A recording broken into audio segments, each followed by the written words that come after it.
ඔයා අන්තිමේට ටීවී බලපු දවස මතකද?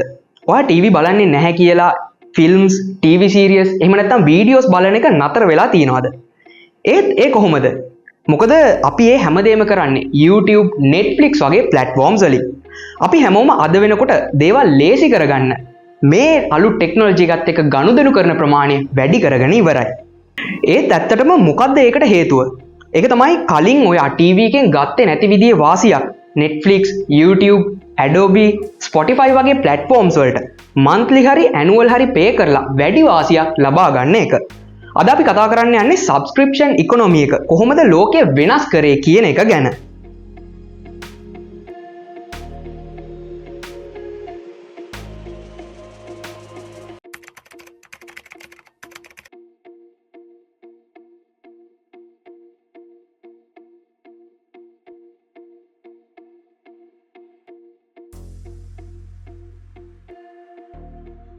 ඒක තව ටිකක් තේරෙන විදිහට උදාහරණයකින්ම කිව්වොත් ඔයා YouTube එකේ වීඩියෝස් බලනකොට සමහර විට ads play වෙනවා. හැබැයි ඔය subscription එක කරගත්තොත් ඔයාට කිසිම ad එකක් play නොවි කරදරයක් නැතුව වීඩියෝස් බලා ගන්න පුළුවන්. ඉතින් ඔන්න ඔය විදිහට තමයි subscription economy එක මිනිස්සුන්ට බලපෑම් කරන්නේ. මේ හැම දෙයකම common point එකක් තියෙනවා. ඒ තමයි අපි ownership එකට ගෙවන්නේ නැතුව access එකට විතරක් payment කරන එක. මේ සබස්ක්‍රිප්ෂන් සිස්ටම් එක අලුත් ට්‍රෙන්ඩ් එකක් නෙමෙයි. අපි මේකේ මුල් අවධියට එහෙමත් නැත්නම් ඉතිහාසයට ගිහිල්ලා බලමු මේකේ මූල ආරම්භය මොකක්ද කියලා. සබස්ක්‍රිප්ෂන් මොඩල් එකේ මුල් තේරුම තමයි customer keep coming back regularly කියන එක. 1600 වගේ කාලෙදී ඉංග්ලන්ඩ් වල නිවුස් පේපර්ස් ගෙවල් වලටම ගෙනල්ලා දීලා තියෙනවා. ඒ වගේම 1900 වගේ කාලවලදී ඇමරිකාවේ කිරි බෝතල් ගෙවල් වලටම ගේන්න පටන් අරගෙන තියෙනවා. ලංකාවෙත් කාලෙකට කලින් ගෙදරටම කිරි බෝතල් ගෙන සබ්ස්ක්‍රිප්ෂන් සිස්ටම් එකක් තිබුණා. දැනටත් සමහර ප්‍රදේශවල ඒක ඒ විදිහටම ක්‍රියාත්මක වෙනවා. මේකේ කී පොයින්ට් එක තමයි බිස්නස් එක නැවත නැවත රිපීට් වෙන එක. සරලවම කිව්වොත් අද පත්තරේ ගෙනිච්ච ගෙදරට හෙටත් එහෙමම අරගෙන යනවා.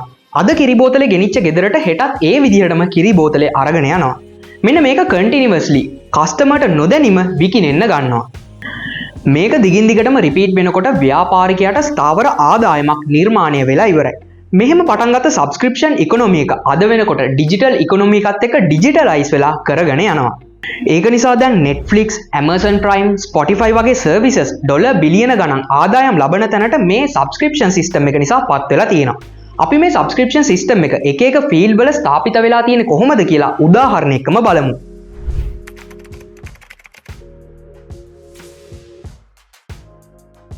මුලින්ම අපි එන්ටර්ටේන්මන්ට් සෙක්ටර් එක පැත්තට ආවොත් අද වෙනකොට සෑහෙන පිරිසක් සබ්ස්ක්‍රයිබර්ස්ලා විදිහට මේ සබ්ස්ක්‍රිප්ෂන් සිස්ටම් එකත් එක්ක එකතු වෙලා ඉන්න ඔයාට බලා ගන්න පුළුවන්. ඒත් එක්ක මේ හැම එකක්ම වගේ අලුත් ටෙක්නොලොජි එකත් එක්ක ලින්ක් වුණ සිස්ටම් එකක්. ඒ අතරින් Netflix එන්ටර්ටේන්මන්ට් සෙක්ටර් එකේ টොප් ලීඩර් කෙනෙක් කියලා අපිට බලා ගන්න පුළුවන්. ඒ මොකද කිව්වොත් ස්ටැට් වලට අනුව 2025 මුල් කාර්තුවේ Netflix වල සබ්ස්ක්‍රයිබර්ස්ලා මිලියන 310කට ආසන්න ප්‍රමාණයක් ඉඳලා තියෙනවා. ඒ වගේම 2025 සෙකන්ඩ් ක්වාර්ටර් එකේදී Disney වල සබ්ස්ක්‍රයිබර්ස් නම් මිලියන 126ක්, Spotify වල monthly users මිලියන 696ක් වගේම paid subscribers මිලියන 276ක් වගේ ඉඳලා තියෙනවා. මේ සෙක්ටර් එකේ challenges තිබුණා. ඒ වගේ එකක් තමයි මේ Netflix වල password sharing crackdown එක. 2023 මැයි මාසේ ඇමරිකාවෙන් පටන් ගත්ත මේ Netflix password sharing crackdown එක ලෝකෙ පුරා ගොඩක් සබ්ස්ක්‍රයිබර්ස්ලා අතර කතාබහට ලක් වෙන මාතෘකාවක් වුණා.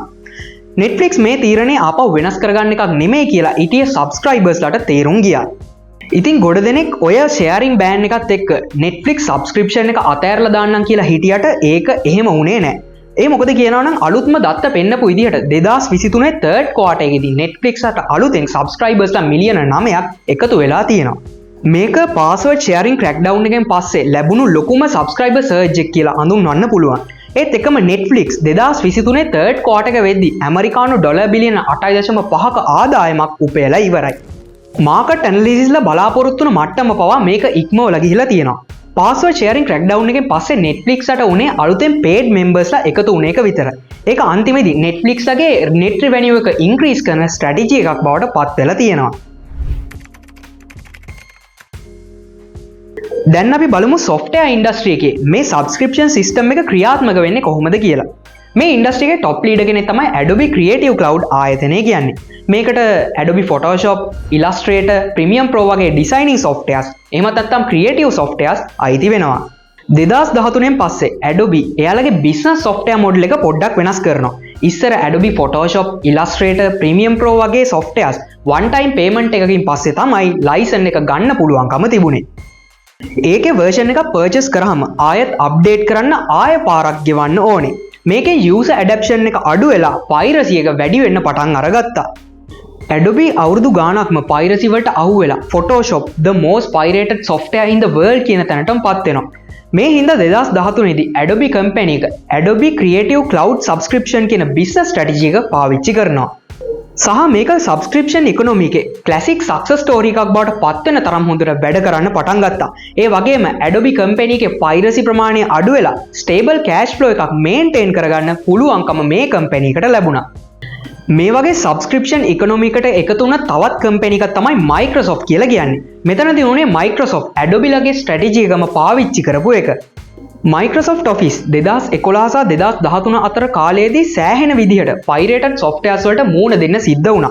අපි ආසියාතික රටවල office environment අතර ගත්තොත් Office තනිකර පාවිච්චි කරේ pirated softwares. ඉතින් මේකට solution එකක් විදිහට තමයි Microsoft Office, Microsoft 365 කියන එක හඳුන්වලා දුන්නේ. මෙතනදී Office apps වල subscription plan එක online සහ offline කියන දෙවිදියටම access කරන්න පුළුවන්කම ලැබුණා. සහ 2023 වෙනකොට Microsoft Office 365 කියන software එක මිලියන 65කට වැඩි ප්‍රමාණයක් purchase කරලා තියෙනවා. තව creative designing software එකක් තමයි Canva කියලා කියන්නේ. මේක 2012 දී launch වුණ startup එකක්. මේක මුලින්ම launch වුණේ free access model එකක් විදියට. මේකෙදි social media posters, graphics ඒ වගේම presentations free නිර්මාණය කරගන්න පුළුවන් වුණා. එහෙම popularity එක ලැබුණාට පස්සේ Canva premium model එකක් introduce කරා. මේකෙදි free users ලට basic tools ටික විතරක් දීලා Canva pro users ලට brand kits, premium templates ඒ වගේම AI tools වගේ features ගොඩක් ලබා දෙන්න පටන් ගත්තා. 2024 වෙනකොට Canva Pro වල paid subscribers ලා මිලියන 16ටත් වඩා වැඩි කියලා සඳහන් වෙලා තියෙනවා. මෙන්න මේ විදිහට තමයි software industry එකේ මේක පවත්වාගෙන ආවේ. මේකේ වැදගත්ම දේ තමයි මේ tool එක මුලින්ම ලබා දුන්නේ free. ඊට පස්සේ තමයි මේකේ premium features add කරලා subscription එක ගන්න තැනට මේ tool එක develop කරේ.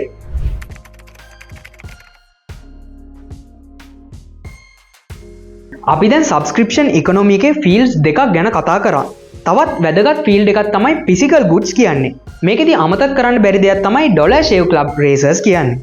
2011 දී තමයි Dollar Shave Club Racer company එක පටන් අරගෙන තියෙන්නේ. ඉස්සර Racers කියන්නේ Gillette වගේ giant companies අතින් dominate වෙලා තිබ්බ product එකක්. හැබැයි Racer prices ගොඩක් වැඩි. මේ හේතුව නිසා customer ට හොඳ quality Racer එකක් ගන්න එක ලොකු ගැටලුවක් වුණා මේ මිල ඉහළ යාමත් එක්ක. මේකට solution එකක් විදිහට තමයි Dollar Shave Club company එක simple business model එකක් follow කරේ. ඒ තමයි monthly subscription plan එකකට අනුව මේ Racers sell කරපු එක. ඒකත් ඩොලර් 1.6 අතර වගේ මුදලකට ගෙදරටම deliver කරලා තමයි මේ වැඩේ කරගෙන ගියේ. මේක customers ට වාසි වගේම සාධාරණ මුදලක් වුණා. මේ වගේ ගොඩනගුණු තවත් company එකක් තමයි Hello Fresh කියලා කියන්නේ. මේක German based company එකක්. මෙයාලා food kits subscription විදිහට තමයි deliver කරලා තියෙන්නේ. ඒකෙදි customers ඕන විදිහට ingredients සහ recipes මෙයාලා සතියක් තිස්සේ deliver කරලා තියෙනවා. COVID pandemic එකේදී මෙයාලා ගොඩක් success වුණා. අපි මේ physical good category එකේ local examples දිහාවට හැරුණොත් organic vegetable boxes, tea subscription boxes වගේ දේවල් home delivery කරන එක පෙන්වන්න පුළුවන්. මේ වගේ local business වලට subscription economy එකක් කියන්නේ customer loyalty එක හදාගන්න, ඒ වගේම stable cash flow එකක් හදාගන්න හොඳ මාර්ගයක්. ඊළඟ වැදගත්ම එක තමයි educational sector එක. මේ online learning subscription economy එක ලොකු area එකක් බවට පත් වුණේ COVID pandemic එකත් එක්ක. ඒ අතරින් global examples දිහාවට හැරුණොත් creative skills ප්‍රධාන මාතෘකාවක් වුණා. මේ creative skills කියන කාණ්ඩයට designing, photography, marketing, ඒ වගේම writing වගේ skills ඇතුළත් කරලා monthly හරි annual හරි subscription plan එකක් through උගන්වන්න companies තීරණය කරා. ඒකෙදි subscription එක ගත්ත පිරිසට ඒ course වලට unlimited access ලබා දුන්නා. මේකෙදි ප්‍රධානතම එකක් තමයි Coursera කියන්නේ. Coursera කියන්නේ world's top universities වල course deliver කරන online platform එකක්. ඒකේ Coursera Plus කියන්නේ subscription plan එක. COVID pandemic එකේ කාලෙදි මේකට demand එක ගොඩක් වැඩි වුණා. ඒ වගේම අවුරුද්දක් ඇතුළත subscribers ලක්ෂයක් දක්වා වැඩි කරගන්න මේකට හැකියාව ලැබුණා. මේකේ ශ්‍රී ලංකන් කන්ටෙක්ස්ට් එකෙන් උදාහරණ ගත්තොත් එඩියුකේෂනල් ඇප්ස්, එඩියුකේෂනල් ප්ලැට්ෆෝම්ස් වගේ දේවල් ලොකු පෙරලියක් ඇති කරන්න ගත්තා. ඒ කියන්නේ A level සහ O level වගේ එක්සෑම්ස් වලට රෙඩි වෙන්න DP Education, Guru.lk වගේ ආයතන සබ්ස්ක්‍රිප්ෂන් ප්ලෑන් එකක් එක්ක එඩියුකේෂනල් කන්ටෙන්ට්ස් ලබා දෙන්න පටන් ගත්තා. ටියුෂන් ඉන්ඩස්ට්‍රි එකේ ගුරුවරු ස්ටුඩන්ට්ස්ලට මොබයිල් ඇප්ලිකේෂන්ස් හරහා ෆ්‍රී ක්ලාසස්, ටියුට්ස්, ඒ වගේම රිවිෂන් පැක්ස් වගේ දේවල් ලබා දෙන්න පටන් ගත්තා. හැබැයි නිකන් නෙමෙයි, සබ්ස්ක්‍රිප්ෂන් ෆී එකක් එක්ක. පැන්ඩමික් එකේදී Zoom ක්ලාස් වලට සහ WhatsApp group වලට සබ්ස්ක්‍රිප්ෂන් පැකේජස් ඔෆර් කරා. පැන්ඩමික් එකෙන් පස්සේ මේ එඩියුකේෂන් සිස්ටම් එක සබ්ස්ක්‍රිප්ෂන් එඩියුකේෂන් සිස්ටම් එකක් විදිහට පවත්වාගෙන යන තැනට දැන්පත් වෙලා තියෙනවා. හරි. දැන් අපි දැක්ක මේ සබ්ස්ක්‍රිප්ෂන් ඉකොනොමි එක එක ෆීල්ඩ්ස් වල පටන් අරගෙන තියෙන්නේ කොහොමද සහ මේ වෙනකම් පවත්වාගෙන ආවේ කොහොමද කියන එක ගැන. සබ්ස්ක්‍රිප්ෂන් ඉකොනොමි එක අනාගතේ මොන වගේ වෙයිද? දැනට ඉන්න එක්ස්පර්ට්ස්ගේ මතය නම් 2030 වෙනකොට ග්ලෝබල් සබ්ස්ක්‍රිප්ෂන් ඉකොනොමි එකේ රෙවෙනියු එක ඇමරිකානු ඩොලර් ට්‍රිලියන 1.5කට වඩා වැඩි වෙනවා කියලා. ඒ වගේම Netflix AI personalization future key එකත් එක්ක ඉස්සරහට යන්න බලාපොරොත්තු වෙනවා කියලා වාර්තා කරලා තියෙනවා. ඉස්සරහට ඔයා Amazon එකෙන් ඕඩර් කරන්න යනකොට Amazon එක ඔයාව අඳුරගෙන ඔයාට ඕන කරන ප්‍රොඩක්ට් එක මොකක්ද කියලා බයි කරලා දෙන තැනට වැඩේ හදලා දෙයි කියලා තමයි ෆියුචර් ෆෝකාස්ට් වලින් ඉඟිපළ වෙන්නේ. ඉතින් අපි හිතනවා මේක ලංකාවේ බිස්නස් එකක් ස්ටාර්ට් කරන්න ඉන්න කෙනෙක්ට මැසිව් ඔපචුනිටි එකක් වෙයි කියලා. අද අපි සබ්ස්ක්‍රිප්ෂන් ඉකොනොමි එක ගැන කතා කරද්දී මේක පැහැදිලිවම පේනවා අනාගතයේදී තවත් එක්ස්පෑන්ඩ් කරන්න පුළුවන් බිස්නස් මොඩල් එකක් කියන එක. ට්‍රැඩිෂනල් ස්ට්‍රැටජි එකක් විදිහට පටන් අරගෙන buy once keep forever කියන මේ කන්සෙප්ට් එකෙන් ආව සබ්ස්ක්‍රිප්ෂන් සිස්ටම් එක අද වෙනකොට access over ownership කියන කන්සෙප්ට් එකට මාරු වෙලා තියෙනවා. මේක තමයි access economy කියන එකේ රියැලිටි එක. අපි ප්‍රොඩක්ට්ස් විකුණලා once off sale එකක් කරන්න ඕනේ නැහැ. අපි හැම වෙලෙම කස්ටමර්ත් එක්ක relationships build කරගන්න ඕනේ. සහ ඒක තමයි අපේ ඊළඟ දවසේ winning strategy එක බවට පත් කරගන්න ඕනේ කියන එක. හැම ඉන්ඩස්ට්‍රි එකකම වගේ සබ්ස්ක්‍රිප්ෂන් මොඩල් එකේ හදවත තමයි loyalty plus retention කියන්නේ. කස්ටමර්ගේ trust එක දිනා ගන්න, අවශ්‍යතා සපුරලා දෙන්න නම් bundle offers, loyalty programs වගේ tactics use කරන්න ඕනේ. අනාගතයේ ජය ගන්න future entrepreneursලා කියන්නේ once off sales කරන අය නෙමෙයි. ඒ කියන්නේ එයාලා product එකක් හරි service එකක් හරි එකපාර විකුණලා ඉවර කරන අය නෙමෙයි. ඒ හින්දා අලුත් business idea එකක් තියෙන කෙනෙක්ට ගන්න පුළුවන් දේ මේකයි.